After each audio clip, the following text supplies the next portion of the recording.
Now I'm coming back to you, Barrister Eze-Eluche.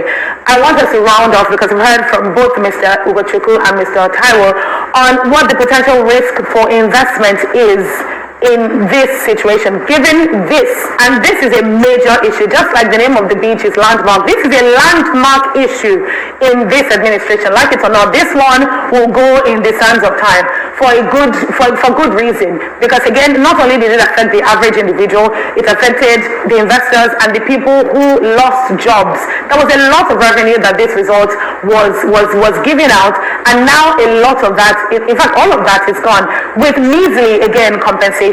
Because when you say you gave over 2 billion for it to be shared, 2 billion naira, when millions of dollars were involved in the erection of these buildings in the very first place, this entire thing on some level, and even to the perception of most Nigerians, is very questionable.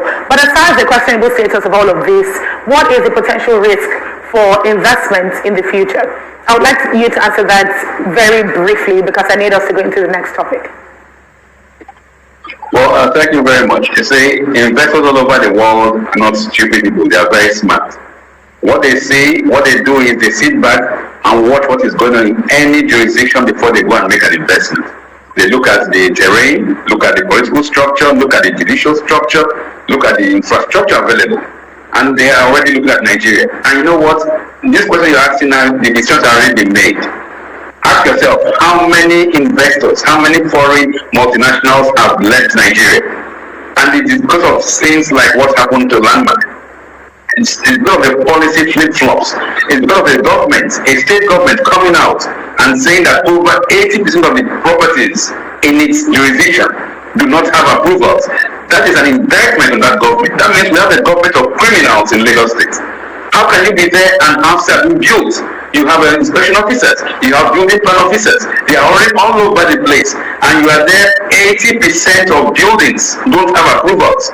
And you think that the investors are not listening?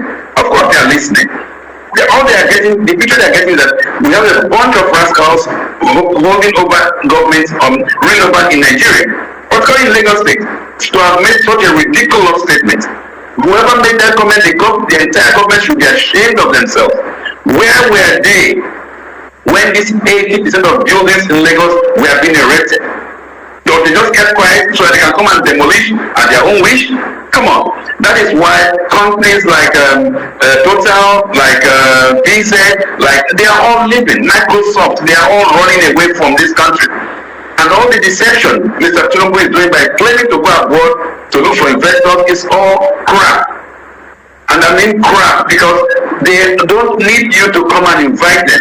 Investors have their money, they are looking for where they will place it to reap profits. Now, when they look at your country, you don't have the judicial system, you don't have the infrastructure, you have a very vindictive and malicious people who have no idea what it is to raise capital. All they know is how to raise taxes and destroy capital. Who will come there? Okay. My dear, if you were an investor, if you want, you wouldn't bring a dime to this country under this rulership. That is why all of us in Nigeria have to be up and doing to ensure that this kind of characters are shown the way out as soon as possible before they ruin Nigeria. Thank you very much.